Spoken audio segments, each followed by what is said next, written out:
Welcome to the Direct Line, powered by 10Bet. I'm Nico Kritsiotis, and we've got a full show lined up for you today. Our special guest in studio is a man that has been very successful in his racing career. He is owner Gary Basil. He owns, amongst others, good horses like Fire Attack and Atticus Finch, and be talking to him about his journey through racing over the years. We'll also be looking later on at the Summer Cup betting that's coming up at the end of November, and we've got some special tickets to give to you if you're into our competition. Also, I'll be talking about this on my face, how you can contribute towards men's health. It's Movember, and we'll give you a QR code that you can donate money to a good cause. And then we'll also be taking a look at some feature racing happening down in Cape Town during the month of December. That's all coming up here on the Direct Line, powered by 10Bet.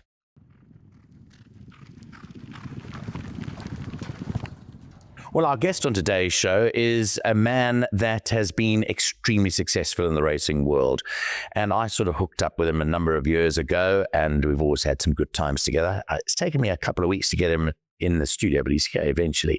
It's Gary Basil. He's the co-owner of a horse that is going to be one of the favorites for the Summer Cup running up at the later end of November. And we've also got him here to talk about his good horse, Fire Attack. Gary, thanks very much for coming in, and it's a great pleasure to welcome you to our 10Bet studios. Yes, Nico, thanks very much, and thanks for those nice, kind words that you've introduced me with.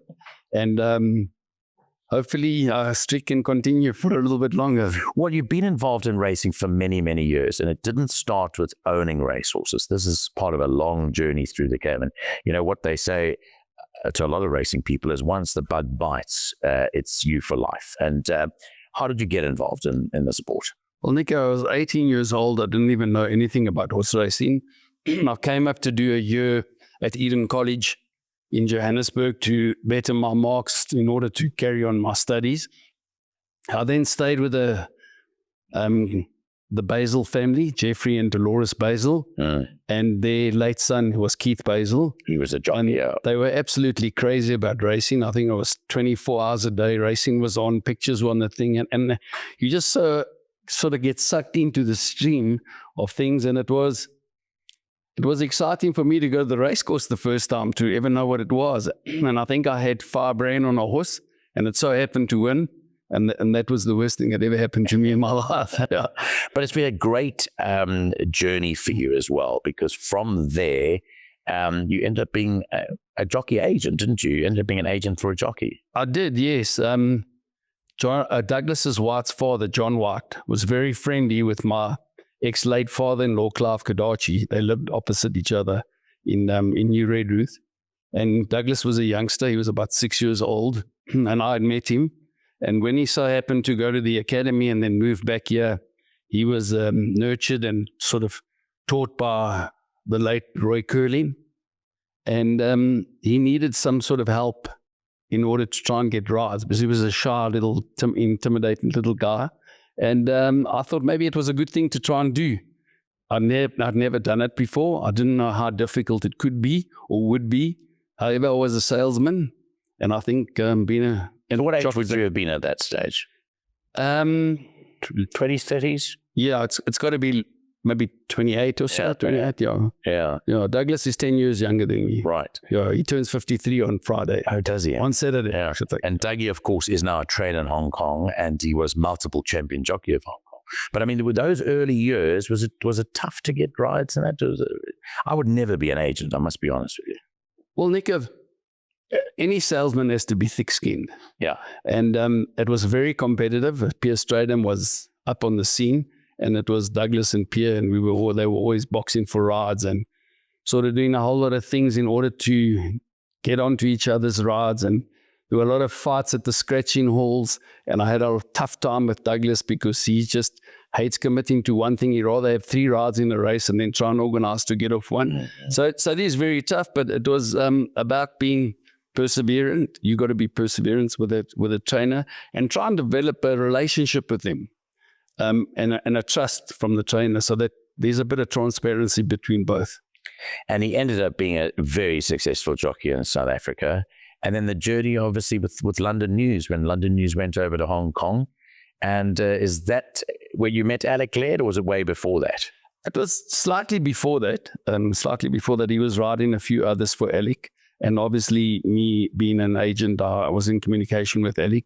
And when Douglas was here, where they went out to celebrate a few times, I sort of was tugged along, and thank goodness I did.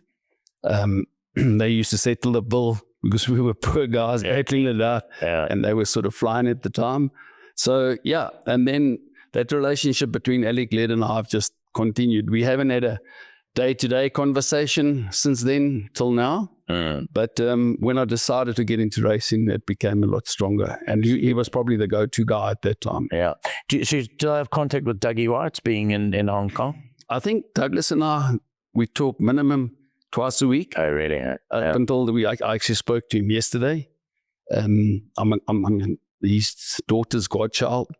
I go over to Hong Kong. I've been over there maybe prior to COVID. I was over there 19 years in a row. Oh, really? And since then I was there this year. He's done remarkably well. I mean, he is probably, he won it 13 times, if I remember correctly, the champion jockey title. Correct, 13 times in a row. Yeah. I think Zach's going for his 7th or 8th title this year, but it's not in a row because Joe Moreira was there before. That's right, before. So 13 in a row, it's going to be difficult to beat. To top that. And Zach has broken his record for the amount of winners that have actually been ridden in Hong Kong. Absolutely. However, Hong Kong racing also changed quite a bit. Yeah. They have more than 7 races on a Wednesday, and they have more than 9 races on a Sunday. Yeah. So there's more races. But that's not an excuse. That's just the reason why there's a possibility you can break those records. Yeah. Now, so let's talk about in later years, when you gravitated back towards owning horses. Alec Led's stable hadn't been doing so well. He had dwindled in terms of numbers. And what prompted you to get involved again? Nick, I suppose the whole big thing about this is it bugs you all the time. You're always involved in horse racing. You're always watching horse racing. And then as an owner, or try to be an owner, I try to get in the back door type of thing and look for horses that were probably being thrown out by other owners. And I so happened to find a horse called Danza. He was a one-time winner. And I said to myself, I'm sure this must be the best one-time winner in the country. And I got Werner Volskink, a friend of mine. We weren't friends at that time. We went out for lunch with Alec. And I asked him, please, to buy this horse with me. And Danza made us so proud and made such a good relationship and a good friendship with Werner. And then from there, we just started carrying on buying and buying, And it just so happened, I met Chris Gerber 3 weeks before he passed away. Oh, really? Yeah. And it was the first time that I ever met him, but I really enjoyed his company. Him and myself and Alec, we all went down to the Vaal. Colin Gordon was involved. He actually was our driver for the day. Well, I remember that. It's strange that you mentioned that because I was the MC at Chris's Memorial Golf Day a couple of weeks ago. And I was trying to remember who were the team that came to the Vaal that day, because do you know that day that Chris and I were the last people to leave the Vaal that day, arm in arm. And it's my overriding memory of the man. And Chris Gerber was just a wonderful guy for horse racing. In fact, if he had still been alive, I think he would have been very involved in the running of the sport, actually. Well, I probably think so. I mean, Chris and I were going on a hell of a well that day.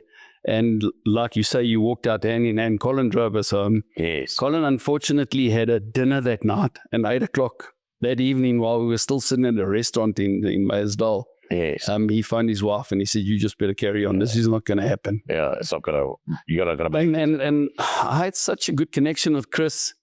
And then, unfortunately, when he passed away, the horses started dwindling in Alec's stable. 1 or 2 other owners had left. There was not much support. And it was sort of, I don't know why I felt responsible for the whole deal, but I did. I mean, Chris touched me. Alec being such a nice guy. I believe one of the top end trainers in the country, but you can only do that once you have horses. Yeah. And we didn't have the horses, or he didn't have the horses. So I try to step in, which is, when you're a small fry, you can't step in and go to sales and buy 30 horses. So we were sort of buying 1 and 2 horses here and there, and then hoping they would work out, and then they went wrong. But were these horses in training or at sale at the? Both. We've tried about. You tried both. We've tried about both. In order sort of to keep the stable running and ticking over, and then you need some backup. The ratio that the trainers say you should have at least 30% new stock each year of the total amount of horses that you have. And Alec didn't have a lot of horses, but he wasn't getting any horses. So you try and sort of buy horses in training if you could, and then try to go to the sales, but you're never getting what you want because you're on a limited budget. Yes. Yeah. And you're up against some really strong buying power. But when you have partners and you've got a modus operandi that you think you know how to do it, and you go to those sales eyeing certain horses out, it's worked for you. So this is like a plan come together.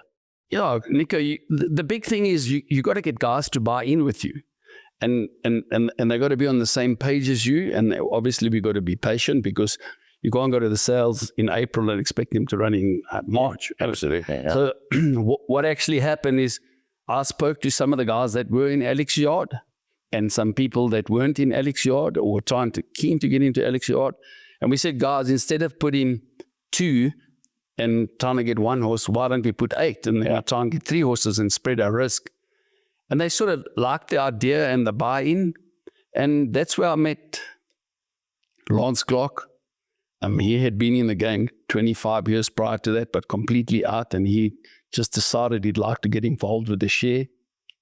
And Grant Cornwall had been for Alec also for many, many years, but I never met the guy. But he seemed like a bit of a soldier. And we sort of said, guys, well, let's buy together. And another guy was Dennis O'Driscoll. Yes. He had also just arrived at Alec's stable. I think he had some horses in Cape Town. He owned horses for 5 years, and I think his closest position he'd got was 4th. Oh, really? And he was super excited about that. Yeah. And then we bought a couple of horses, and then things started going on the right path. Yeah. But like you say, you've got to have a proper budget, A, and B, you've got to know what you're doing. You've got to have the right bloodstock people around you. And Alec is just a master. I mean, Alec's won races all over the world. Absolutely. Like pedigree. I think he was the first guy to win a race outside the country. But there again, Alec's involved, Evan's involved, and then Lance and myself and Dennis, we actually go to the sales. We separate ourselves at times, and other times we go together, but we get lists. And then we compare the lists, and then we shortlist them, and we have a second look, and then we have a third look. And then we put budgets onto them. And they got to fall within those budgets, otherwise then we leave them alone once they get too expensive. So we're not stupid. We try and stick within a budget, and we try and buy what we want at our prices. And out of that comes firstly the excitement of seeing these horses after quite a long period since you bought them, when they come out and make their first and second runs, and probably after 2 or 3 runs, you know what you've got. Absolutely. Yeah. Look, in the mornings when you go there, and I try and get there quite often in the mornings, especially out on Saturday, it's lovely to go out there. You go and have a look at them. They're doing well on the sand. They do their gallops, but still it's not the race. The race really tells you where the horse is, and then you make and where you fit into the whole population. Correct. And you had a great horse, which became the champion 2-year-old in Joburg, Fire Attack. He was just a very, very good horse. He is a very, very good horse. But the jubilation that was on your face and your partner's face when this horse was winning was great to see, because you had some fun times with him. Still more fun times now. But as a juvenile, he just was a champion juvenile. He became champion 2-year-old. You know, Nick, it's a funny story. We went to the sales that year to look for horses, and Fireway was just arriving that sire. And I was trying to look for a Fireway Lancaster Bomber, which was on exactly the same lines. And there were 2 horses at the sale that I made horses of the sale. One was a Lancaster Bomber. I think his name's Air Raid. He went for 3 million. Yes. And we were out long time before he got. I think after the second bid, we were already out. And this particular horse, Fire Attack, is a Mamba in Seattle Messiah. And people are saying to me, Mamba in Seattle, what are you doing? And a first fall. Yes. And I went to the stud, and I pulled him out once, twice. The 7th time I got there, I think Lofty, the stud manager for Ndora, he lost his mind. Said, "You're not coming here again." Sure. Yeah. It was a horse that was so racy and so athletic for us, and we managed to get him. Our budget was 400, and we had to go to 450, and we got him. So for $450 as compared to $3 million, you get this wonderful specimen. And just listening to you mentioning Mambo in Seattle, of course, that was Chris's farm. Chris Gerber's sire, Mambo in Seattle, stood at Mutton. Correct. So maybe it was him trying to tell you that. Yeah.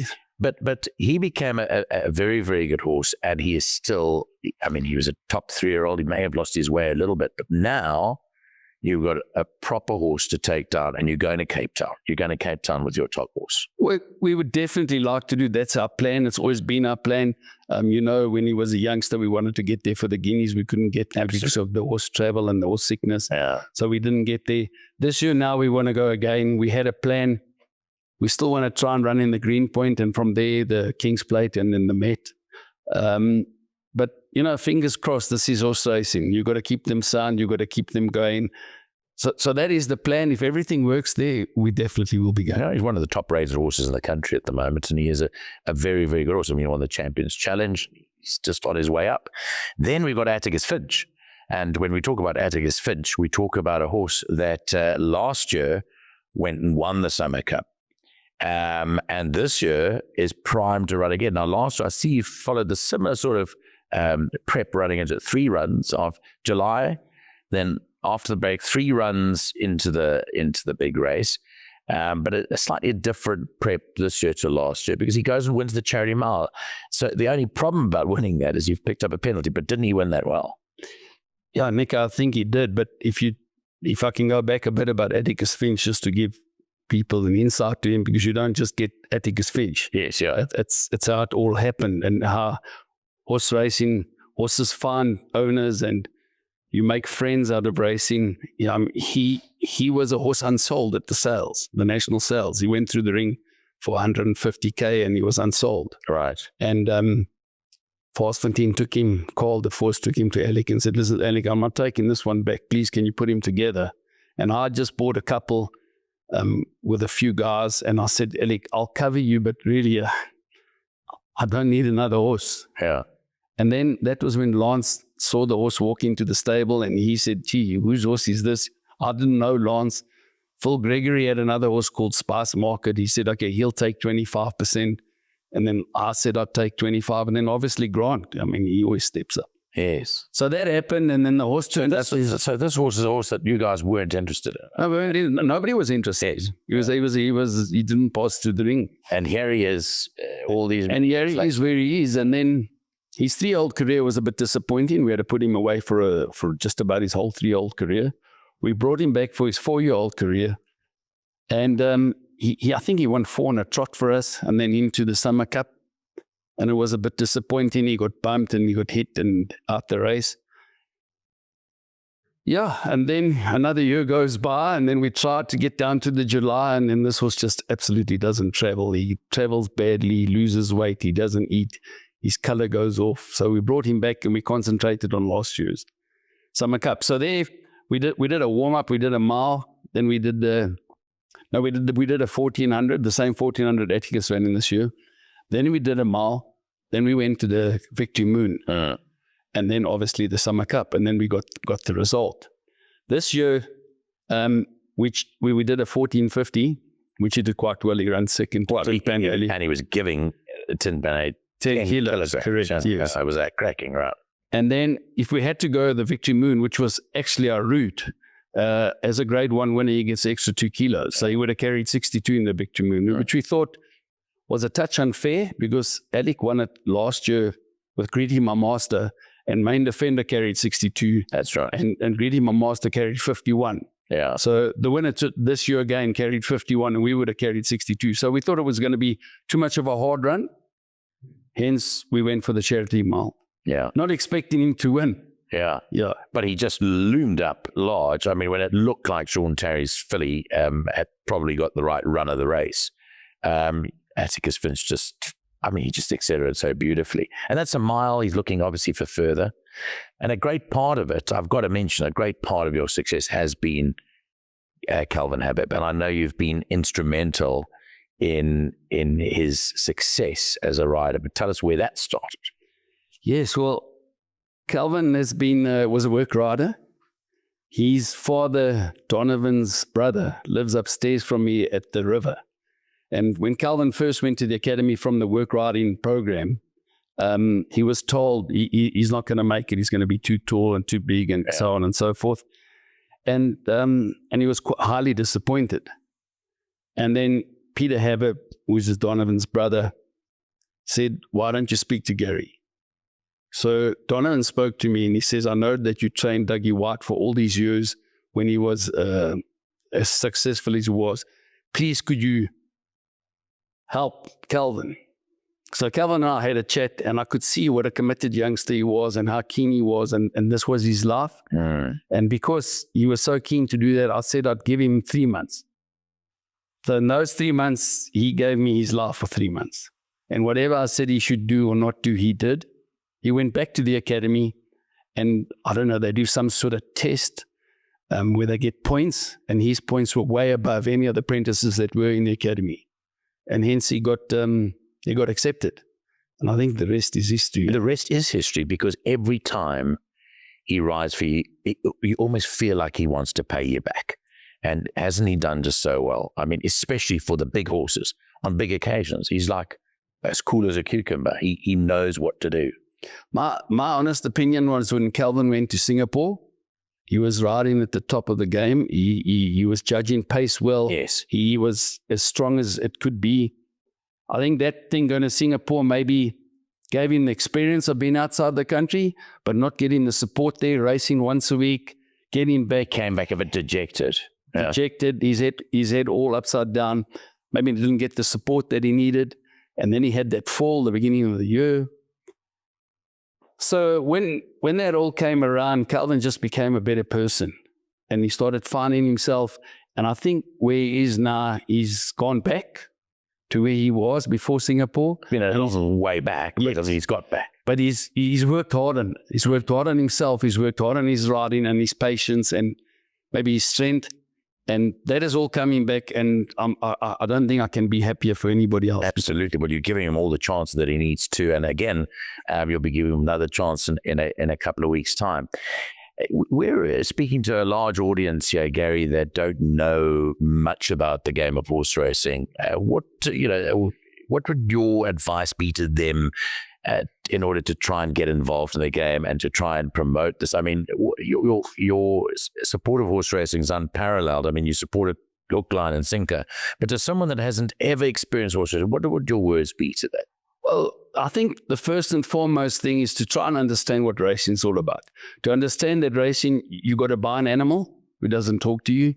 You got to try and buy within a budget.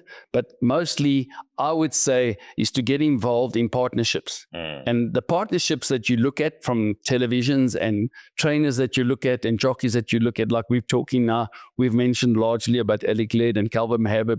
And if that's what you like and that's what like sort of bites you, then maybe you got to approach those people and say, I have a small budget, whatever it may be.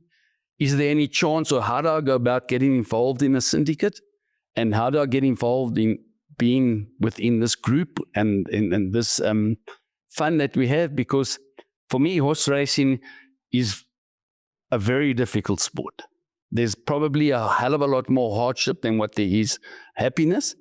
But if you make it fun, and that's what we're all about. We do puros, brawls, and bras in the morning when we go out to watch our horses. When there's race day, they get to a box, we get together, we party, we have good times, win, lose, or draw. We still have fantastic times. And we get the people together, and people like racing in environments like that. And it's a lot of escapism, isn't it? Because, from the rigors of daily work and your business that you run, and everything, to go out on the racecourse and be social and to cheer your horses home. It's a great form of escapism. Absolutely, Nico. And my wife's involved in horse racing. She was never involved in horse racing. I actually got her colors now. I saw that too. My son's involved in horse racing, but it's the extension of that. Yeah. His friends and his friends' friends and his cousins, and they're all involved in horse racing. And when I say involved, they all watch those races. They all watch when our horses run, and they all cheer for us. And now they're all trying to say, well, can't we all take 2% and 5%? Because the bug will bite. Because that bug will bite. And then when they do come, they have absolutely a fantastic time, and they reckon this is a place where they could be one day. Well, I'll tell you, I've got my whole team here that are behind the scenes that I've said we've got to go to the training center and shoot a bit there. They'll eventually see what you mean about that, as will the audience, hopefully. But I've also had the pleasure, straight after the race was won by Atticus Finch, the charity mile, of going to your hospitality suite at the racecourse. And that's another part where you've got this private box where you invite people to go and watch the racing. You guys had so much fun. I don't know what time you left that day because I had to leave early, but I can tell everyone watching this that you guys were having the biggest fun I've ever seen people have. Nico, we've been in trouble many times in those hospitality suites. And when we won the Premier Challenge, they were inaugurating Ormond Ferraris and Harry Slack and all of them. Yeah. And it's Klaas Savage, am I correct? Yeah. And Jean Mahalbe and all those, they had this special do, and our music was so loud, and they asked us to put it off 10 times, and then eventually they all just joined us, and we just really had a good time, and that's what it's about. When you can have those times, you can have those winners, and you can enjoy them to the fullest. Then you want to be back. It's very much like golf. You shoot 106, but you had one good shot, and it takes you back. And it'll make you come back. Gary Basil, I wanted to thank you for your time. I just wish you all the success. I know you've had a lot of success, but I know that you got the winning recipe, and your feet are still on the ground, which is great. But just all the best with all your horses. I enjoy calling your horses. I can see all the excitement that you guys have with it. But may you do well in the Summer Cup. I mean, you've got a proper racehorse there, and if he can pull off 2 years in a row, he'll become part of an elite group of horses that have done that. Very few horses have done that in their career. Yeah, Nick, firstly, let me thank you for those kind words you've just said. Secondly, we got to keep our feet on the ground because the Summer Cup's still a couple of weeks away. We got to keep the horse sound, bring him there in good shape, and if he is there, we like the other 17 or 18 that are in the race, we're there to race. We're there to win. And I think everybody would love to win that race. That's what makes it so difficult. Unfortunately, we have the penalty, but we've got to deal with it now. Top weight is tough to carry. Yeah. So we'll take it as I know. Whatever happens, win, lose, or draw, that box will be buzzing on Summer Cup Day, and I'll come there for a beer after the big race. I look forward to that. Yeah. Great stuff. Gary Basil is a guy that's involved in racing at the moment. He's a big owner. He's involved with the syndicate members. They've got some wonderful racehorses, and it's always a pleasure to chat to them to try and impart exactly what they are going through in this game of horse racing with you, the viewer. We'll be back after the break with Nico's Notebook.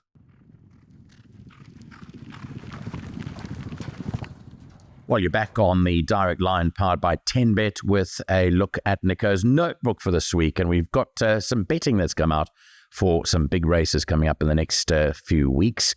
One of those is the 6 million rand Summer Cup, which runs at Turffontein Racecourse on Saturday, the 29th of November. We chatted to owner Gary Basil about his horse in the race, Atticus Finch. And just looking at the betting, Atticus Finch is second favourite in the betting. He's at 4.5 to 1. He's behind a horse called the Equator, who is the current favourite at 22 to 10. The horse that I think might give Gary's horse a bit of a go is a horse from KwaZulu-Natal called King Pels. He's quoted at 5.5 to 1, but he had a good preparatory run down in Durban just a week or so ago, and I think he will be ready on the big day. The winner of the Victory Moon Stakes, the Ultimate King, is at 10 to 1 alongside a horse called Madison Valley, who ran close up in the race last year. And then you've got Otto Lucan at 14 to 1 and horses Legend of Arthur, On My Honor at 16 to 1 and 20 to 1 bar. But at this stage, I'm nailing my colours to the mast with a horse called King Pels to run a big race at the end of the month.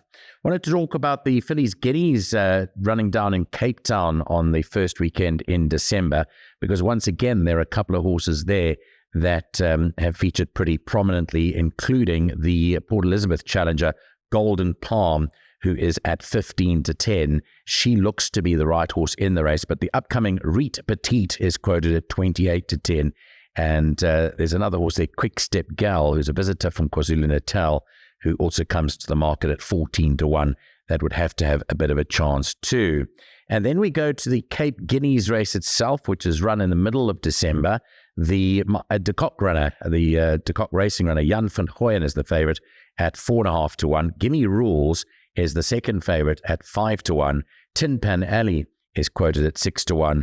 And then Good For You at 7-1 with 8-1 and Better Bar those. Once again, it goes to the top two for me, Jan van Gooyen and Gimme Rules. Gimme Rules is a promising horse from the Cape, trained by Dean Cannemare, and he's got a terrific record with his 3-year-olds, and he could well be the horse to follow there at the end of, rather in the middle of December, in about a month's time.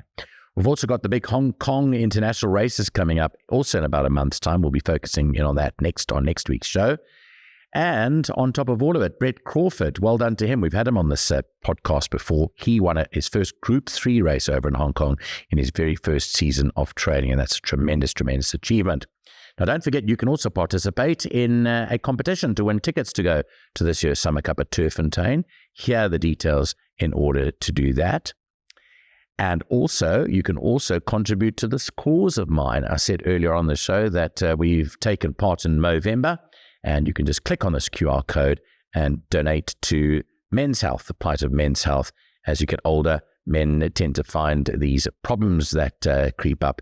And of course, it's all to a worthy cause. So do join me in celebrating Movember with the growing of this little bit of facial hair that I've got on my face for the rest of this month. Don't forget, I'll be taking it off from the 1st of December, though. That's for sure. From the Direct Line, powered by 10Bet, Nico Kritsotis signing off, hoping that you'll join us again on the next episode. Bye-bye.